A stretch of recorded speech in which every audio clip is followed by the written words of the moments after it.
ఈ యొక్క ఫ్యాక్టరీలో మధ్యలో ఒక 50 ఎకరాల దాకా 33 మంది రైతులు ఉన్నారు సార్. ఆ 33 మంది రైతులకి కోర్టులో 2016 నుంచి స్టేటస్గా ఉందండి. కానీ వాళ్ళ పొలంలోకి వాళ్ళు వెళ్ళవట్లేదు సార్. వీళ్ళది ఇంకా కోర్టులో ఉంది, తేలలేదు. తేలినప్పుడు కాంపౌండ్ వాళ్ళు కడతా ఉన్నారు, వాళ్ళు మామూలుగా పనిలోకి వాళ్ళు వెళ్తూ ఉన్నారు. మన ఆస్తి మీద ఎవరన్నా వచ్చి కాంపౌండ్ వాళ్ళు కడితే మనం ఏం చేస్తాం సార్? వెళ్ళి అడుగుతాం కదా సార్. అక్కడ జరిగినటువంటి ఘర్షణలో 36 మంది మీద 307 కేసులు కట్టారు సార్. ఇదే గ్రామస్తులు అదే కంపెనీ మీద ల్యాండ్ కబ్జా చేసి కేసు పెడితే మొన్నటి దాకా మీరు వస్తున్నారని తెలిసేగా రసీదు ఇచ్చారు తప్ప అప్పుడు దాకా రసీదు కూడా ఇవ్వలేదు సార్. ఇప్పుడు దాకా ఎఫ్ఐఆర్ కట్టలేదు సార్. తోట తాతల కాడి నుంచి ఉందండి భూము, మా తాతల కాడి నుంచి ఉందండి భూము. ఆ భూము ఇవాళ తోట ఈడి పడుతుండండి, 1,50,000 వస్తుందండి సంవత్సరానికి. అది 2 ఆడపిల్లలండి. ఆడపిల్లలు వాళ్ళకి ఆ పిల్లలకి కాపురలో పంపించారండి, అల్లుడు పంపించారండి. ఆ తోట తీసేటప్పుడు వెళ్ళానండి, బాబు మీకు దండం, బాబు మీకు దండం, ఈ పిల్లల భవిష్యత్తులు పోతాయి బాబు అంటే పోలీసులు తీసుకొచ్చి నన్ను బయటికి గెంటించి వాళ్ళకి దెబ్బ కొట్టారండి. ఇంత దౌర్జంగా ప్రవర్తించారండి బాబు గారు. పిల్లవాడిని కేసునికి తీసిపోయారండి. బీటెక్ చదువుకున్నారండి బాబు. ఈ భూమి మీద ఈ కుటుంబం అంతా బతికాలండి. నాకు ఎటు తాగలేదండి, పడితే సందట్లో పడాలండి, లేకపోతే మందు తాగాలండి. ఇదేనండి మా బతుకు, నా బతుకు. ఈ కంపెనీ అనేది 2015లో తీసుకురావడం జరిగింది. 2016లో మేము ఉద్యమం స్టార్ట్ చేయడం జరిగింది. ఆయన అంటుంటారు మాట తప్ప మడం చెప్పన్నారు. ఏమైందండి మీ మాట మీ మడమను? ఇప్పుడు కూడా 36 మంది పోలీస్ స్టేషన్లో ఉన్నారు. వాళ్ళకు ఒక పండగ లేదు, ఒక ఆనందం లేదు. వాళ్ళ గురించి మాకు చాలా బాధ ఉంది. చాలా మంది చెప్తుంటారు పరిశ్రమలు వస్తే ఉద్యోగాలు వస్తాయి అంటారు. నిజానికి ఈ పరిశ్రమ వస్తే దానికి సంబంధించిన క్వాలిఫికేషన్ కానీ ఇక్కడ ఈ ఏరియాలో ఎవ్వరూ చదువుకోలేదు. ఏ క్వాలిఫికేషన్ లేకుండా 15,000 నుంచి ₹1,00,000 వరకు సంపాదించుకునే వాళ్ళు ఇక్కడ చాలా మంది ఉన్నారు. ఇక్కడ ఇంచుమించు ఒక 60,000 వరకు మత్స్యకారులు ఉన్నారు. ఇక్కడ అన్ని కులాలు కూడా హ్యాపీగా వ్యవసాయాలు చేసుకుంటూ యాచరీసులు చేసుకుంటూ వాళ్ళ తాయికి తగ్గట్టు ఆ భూముల్లో కూడా చక్కగా బతుకుతూ పిల్లల్ని ఇప్పుడే చదివించుకుంటున్నారు సార్.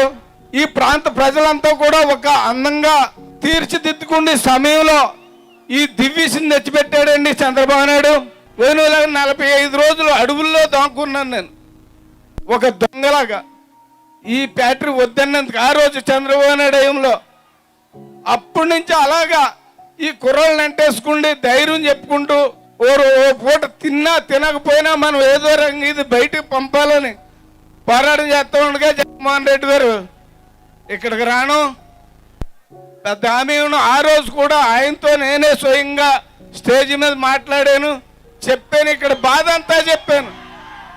ఈరోజు నా పిల్లలు 36 అక్కడ ఉన్నారు. నాకు ఏం చెప్పాలో కూడా దిక్కులేదు. ఆ రోజు నుంచి 20 నెలలు అవుతుంది, ఇంచుమించులో 25 రోజులు అయిపోతుంది. ఇంటికాడ ఉన్నాం కానీ మేమున్నా జైల్లో ఉన్నాం కదా అనిపిస్తుంది. ఆ పిల్లలు ఇక్కడ ఉండి ఏ పార్టీ అయినా ఇలాగా మోసాలు చేస్తారు. యథార్థం చెప్తున్నాను సార్, జనమందులను అయినా కానీ మమ్మల్ని వదలకుండా మనోహర్ గారిని తీసుకొచ్చి కేసు వేయించి సత్యనారాయణ గారు వచ్చి ధైర్యం చెప్పాక అప్పుడు నాకు నమ్మకం కలిగింది.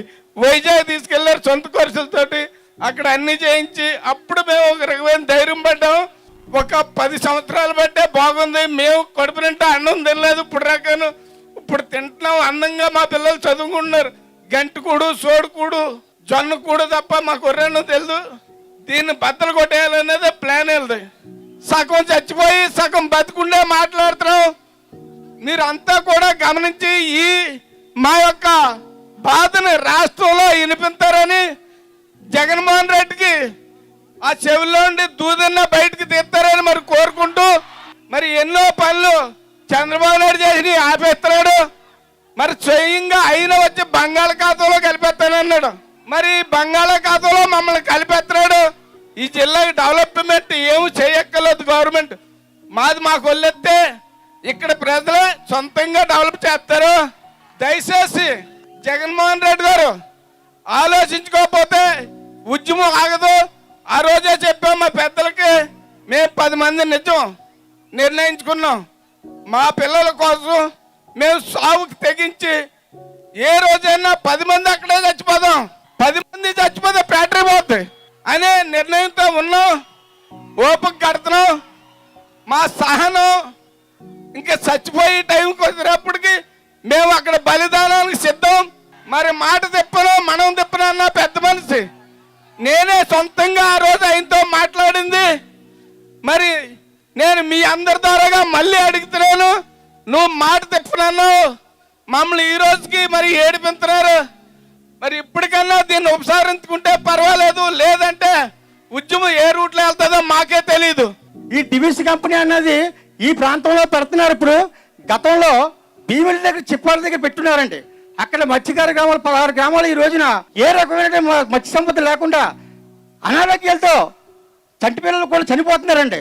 టిబిస్ ఫార్మాసిటికల్స్ నుంచి మేము వాడే నీళ్ళ మంచి నీళ్లు మేము వాడే నీళ్ళ కన్నా ఒక 10 లక్షల లీటర్లు అంటే 55 లక్షల లీటర్లు కలుషిత నీరు సముద్రంలోకి కలిపే కార్యక్రమం జరుగుతా ఉందన్నా అని చెప్పి ఇక్కడి ప్రజలు చెప్పుకొచ్చారు. ఈయనే నా ప్రజానేత. దీనికోసమైనా మీరందరూ ఓట్లు వేసింది. ఒక పాఠశాల విద్యార్థిలాగా లెక్కలు చెప్పాడు మనందరికి. ఇప్పుడే మీరందరూ విన్నారు. ఏమైపోయింది ఆ రోజుకి ఈ రోజుకి మార్పు? దేనికోసం ఆయన ఉపన్యాసాలు చెప్పాడు? అభివృద్ధి కోసం చెప్పాడా, ఓట్ల కోసం చెప్పాడా జగన్మోహన్ రెడ్డి గారు ఉపన్యాసం? ఏ మాత్రమైనా నిజాయితీ ఆ మనిషిలో ఈ రోజు కనపడుతుందా? మేకపాటి గౌతమ్ రెడ్డి గారు, జగన్మోహన్ రెడ్డి గారు చెప్పండి, పవన్ కళ్యాణ్ చెప్పాడని చెప్పండి. ఎవడబ్బు సొమ్మని భూమి, అందరి సొత్తు భూమి. 36 మందిని జైలులో నానుతున్నారు. వాళ్ళు ఏం తప్పులు చేశారండి? వాళ్ళే ఏం కంపెనీలు పెట్టారండి? ఫాల్స్ కంపెనీలు పెట్టారండి? వాళ్ళని సూట్ కేసు కంపెనీలు పెట్టారండి? వాళ్ళు ఏమన్నా లేదా దుమ్మీలు చేశారండి? వాళ్ళని హత్యలు చేశారండి? వాళ్ళు ఏమన్నా కోడికత్తితో ఏమైనా పొడిచారండి? ఎవరన్నా కోడికత్తితో పొడిచిన వాళ్ళు బాగానే ఉంటారు, పొడిపించుకున్న వాళ్ళు బాగానే ఉంటారు, విధ్వంసపు రాజకీయాలు చేసేవాళ్ళు బాగుంటారు. కానీ ఎవరు బాగుంటారు దేశంలో అంటే, మా భూమి మేము కాపాడుకుంటామంటే వాళ్ళు కూడా జైల్లో మాకు వీళ్ళందరూ బాగానే ఉంటారు, బయట తిరుగుతూనే ఉంటారు వీళ్ళందరూ. ఇందాక జగన్ రెడ్డి గారి స్పీచ్ చూసాం. మీరు పదవిలో రాకముందు దివీస్ అనే పరిశ్రమని, కాలుష్యం వెదజల్లే పరిశ్రమని మేము బంగాళాఖాతంలో కలిపేస్తామని చెప్పి రాగానే వాళ్ళకి మీరు అనుమతులు ఇస్తే మరి ఏం విలువల మీద మీరు మాట్లాడుతున్నారు? మీరు ఎలాంటి వ్యవస్థ మీద నడపాలనుకుంటున్నారు? మీరు రోడ్డు మీదకి వెళ్ళి పాదయాత్రలు చేసి ముద్దులు పెట్టుకుంటే కాదు, వాళ్ళ భవిష్యత్తుకి ఏం ఆలోచించాలనుకుంటున్నారు? రామ్కి ఎన్విరాన్మెంట్ ఇంజనీర్స్ మీరు సర్టిఫికేట్లు ఇచ్చారు. ఈ పరిశ్రమ ఎలాంటి కాలుష్యం వెదజల్లదని మీరు ఇచ్చారు. రేపు పొద్దున ఒక తప్పు జరిగి వచ్చే ఆ బాలింతలు గర్భాలు పోయి స్కిన్ డిసీజెస్ వచ్చి మొత్తం మత్స్య సంపద కోల్పోతే మీరు ఇచ్చే రిపోర్ట్కి బాధ్యత తీసుకుంటారా? మీరు తీసుకోరు. ఇలాంటి పిచ్చి సమాధానాలు చెప్తే వినడానికి జనసేన సిద్ధంగా. ప్రతి ఒక్కళ్ళు బాధ్యత తీసుకొని తీరాలి. పరిశ్రమలు స్థాపించాలి, పరిశ్రమలు రావాలి, కానీ బాధ్యత గల పారిశ్రామికవేత్తలు రావాలని మేము జనసేన కోరుకుంటున్నాం. అంతేగాని ఇష్టారాజ్యంగా ఒక్కొక్క రాజకీయ నాయకులకు మీరు వాటాలు ఇచ్చేసి మీరు పరిశ్రమలు స్థాపిస్తూ ఉంటే కుదరదు. ప్రజల ఆయురారోగ్యాల మీద మీరు ఆటలాడుతూ ఉంటే కుదరదు. మేము అలాంటి వాటికి మేము విరుద్ధం. మనం బిడ్డలకి వారసత్వంగా ఏమిస్తాం? ఆస్తులు ఇచ్చేయగలం, పొలాలు ఇచ్చేయగలం, ధనం నగలు అన్ని ఇచ్చేయగలం, కానీ ఆరోగ్యాన్ని ఇవ్వగలమా? ఏలూరులో మొన్న మీరే చూసారు, ఎంతమంది పసిబిడ్డలు పడిపోయారు, ఎంతమంది పెద్దోళ్ళు పడిపోయారు. ఎక్కడి నుంచి వచ్చింది కాలుష్యం? ఈ రోజుకి రాష్ట్ర ప్రభుత్వం ఇందువల్ల ఏలూరులో ప్రజలు అంత అస్వస్థత గురయ్యారు. ఈ రోజుకి తేల్చి చెప్పలేరు, మర్చిపోయింది. రాత్ గై బాత్ గై అంటాం కదా, అయిపోయింది. మా జరిగిపోయింది. ఒక 15 రోజులు మీడియాను మేనేజ్ చేసాం, మర్చిపోయాం. కానీ జనసేన ప్రభుత్వంలోకి వస్తే ఆలోచించాలి. సమస్యను పరిష్కరించే వరకు మేము అండగా నిలబడతాం. మేము ఇలాంటి పరిశ్రమలు మన దేశంలో ఎందుకు ఉంటాయి అని మీరు ఆలోచించాలి ఒకసారి. ఇంతమంది యువత ఉన్నారు, మీరు ఎందుకు మన దేశంలోనే పెడతారంటే, మన దేశంలో పర్యావరణ చట్టాలు చాలా బలహీనమైనవి. 84లో భోపాల్ గ్యాస్ ట్రాజడీ తర్వాత 94లో కానీ కొంత పర్యావరణ చట్టాలు తీసుకురాలా, అవి అమలుకు నోచుకోలేదు. ఈ రోజుకి కూడా పర్యావరణ శాఖ ఏం చేస్తుంది? పొల్యూషన్ బోర్డు ఏం చేస్తుంది? ఎవరు సమాధానం చెప్పరు. అభివృద్ధి అభివృద్ధి అభివృద్ధి అని చెప్పి ప్రజల్ని జబ్బుతో పడేస్తే అదే అభివృద్ధి. దగ్గుతో చచ్చిపోతావు, టీబీలతో చచ్చిపోతే అదే, క్యాన్సర్లతో అదే అభివృద్ధి. వేల కోట్లు ఉన్నాయి బ్యాంకుల్లో, జీడిపి పెరిగింది అంటాం. ఆరోగ్యం లేని కాడికి జీడిపి దేనికి? ఏం చేసుకుంటాం? క్యాన్సర్ హాస్పిటల్ కూర్చొని చేయించుకోవడానిక? ముందు జబ్బులు క్రియేట్ చేసుకుందాం, తర్వాత జబ్బులు మందులు కానీ పెడదాం. అసలు జబ్బులు పుట్టని సమాజం ఎలా చేద్దాం? దాంతోపాటు అభివృద్ధి ఎలా ఉండాలో అలాంటిది ఆలోచిద్దాం. వైజాగ్లో డబ్బున్న వాళ్ళకి కానీ డబ్బు లేని వాళ్ళకి కానీ స్టెరైన్ గ్యాస్ ఒకేలా పనిచేస్తుంది. ఏ పరిశ్రమలైనా సరే మీరు సగటు మనిషి తాలూకు ఆరోగ్యాన్ని చెడగొట్టి సగటు వ్యక్తి తాలూకు భవిష్యత్తుని చెడగొట్టే హక్కు ఎవరికి లేదు. పర్యావరణాన్ని పరిరక్షించే అభివృద్ధి ప్రస్థానం అనే పదం, ఆ వాక్యం ఎందుకు పెట్టామంటే, అందరూ చాలా మంది ఏమనుకున్నారంటే, కూర్చోబెట్టి ఇలా సిద్ధాంతాలు పెట్టుకుని రాజకీయం చేసి ఎప్పుడైనా పదవుల్లోకి వస్తాం, అధికారంలోకి వస్తామంటే, సిద్ధాంతాలతోనే అధికారంలోకి వస్తాం, సిద్ధాంతాలతోనే రాజకీయం చేస్తాం. సిద్ధాంతంతోనే బలం ఉంటుంది.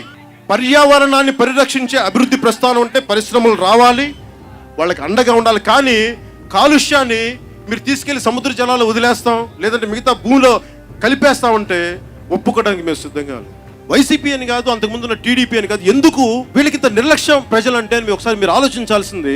2,000 రూపాయల కోసం, లేదంటే 500 రూపాయల కోసం, ఒక సారా ప్యాకెట్ కోసం, ఒక పలావ్ కోసం జీవితాన్ని అమ్మేసుకున్నాం. మనలో తప్పు ఇది. మనకి నైతిక హక్కు కోల్పోయాం మనం. ఇది నా ఒక్కడి కోసం చెప్పట్లా, మీ బిడ్డల భవిష్యత్తు కోసం. మీరు తాగే నీళ్లు కాలుష్యం అయితే మీరు 1,500 2,000 తీసుకున్నందుకు మీరు పడే బాధ వర్ణనాతీతం. గుర్తుపెట్టు. స్టెరీన్ గ్యాస్ కోసం బిడ్డలను కోల్పోయిన వ్యక్తుల్లో కొంతమంది నాకు చెప్పారు, మేము డబ్బు తీసుకుని ఓటేసాం ఈ రోజు, అందుకే మా పాపాలు తగిలి ఏడుస్తూ ఉంటే నాకు కన్నీళ్ళు వచ్చేసి. జగన్ రెడ్డి గారికి మేము ఒకటే కోరుకుంటా ఉన్నాం, మేము ఇక్కడ కాలుష్యం వెదజల్లే పరిశ్రమలను రానివ్వం అని మీరే చెప్పారు. మీ మాట మీరు నిలబెట్టుకోండి. మేము అదే అడుగుతాం. నిలబెట్టుకోలేని పక్షంలో మీరు స్పష్టంగా చెప్పండి. దివీస్ యాజమాన్యానికి కూడా మేము మనస్ఫూర్తిగా చెప్తున్నాం, మీ ఇష్టానికి మీరు చేసుకున్న పోలీస్ ఫోర్స్ని వాడతామంటే మాకు సహనం ఉంటుంది. మర్చిపోకండి. దివీస్ని తంతే బంగాళాఖాతంలో పడద్ది, లేదంటే మొత్తం భూములు కలిపేస్తాం, మట్లు కలిపి ఇప్పుడైనా పిచ్చి మాటలు నేను మాట్లాడు, చాలా బాధ్యత గల మాటలు మాట్లాడు. ఆశ లేని వాడిని అధికారం మీద గుర్తుపెట్టుకోండి. ఆశయం కోసం ఉన్నవాడిని రాజకీయంలో మేము. జాతి బాగుండాలి, రాష్ట్రం బాగుండాలి, ప్రజలు బాగుండాలి, దేశం సుభిక్షంగా ఉండాలి, ప్రతి ఒక్కళ్ళకి ఉపాధి అవకాశాలు రావాలి, కాలుష్యం లేని పరిశ్రమలు రావాలి. మీరు మాకు బూతులు తిట్టినా మేము మిమ్మల్ని చాలా గౌరవంగా మాట్లాడతాం. గుర్తుపెట్టుకోండి. మీరు ముఖ్యంగా దివీస్ సంబంధించింది మీరు ఇచ్చిన మాటను మీరే నిలబెట్టుకోండి. లేని పక్షంలో మీరు ప్రజల మీద ఇలాగే కేసులు పెట్టి ఇలాగే మీరు హింసిస్తా ఉంటే, ముసలయ్య గారు చెప్పినట్టుగా మేము ఏ స్థాయికి వెళ్తాం మేము చెప్పలేమంటే అలాంటి వాళ్ళకి మేము అండగా నిలబడతాం. వాళ్ళు బాగుండాలని కోరుకుంటాం. మా భూముల మీద తిరిగే హక్కు ఉందని చెప్పిన దానికి 36 మందిని జైలులో పెట్టడం నిజంగా బాధ కలిగిస్తుంది. మనందరం దీన్ని ముక్త కంఠంతో ఖండించాలని. భవిష్యత్తులో ఇలాగే కేసులు పెట్టుకుంటే మా జనసేన నాయకులందరికీ, పంత నానాజీ గారి దగ్గర ప్రతి ఒక్కరికి, పితాని బాలకృష్ణ, ప్రతి ఒక్క నాయకులకి పేరు పేరున మనం ఈ రోజున అండగా నిలబడతాం. ఒకసారి మన చేతులెత్తి ప్రజలకి మనం హామీ ఇద్దాం. ఒకసారి సెలవు తీసుకున్నాం. జై హింద్.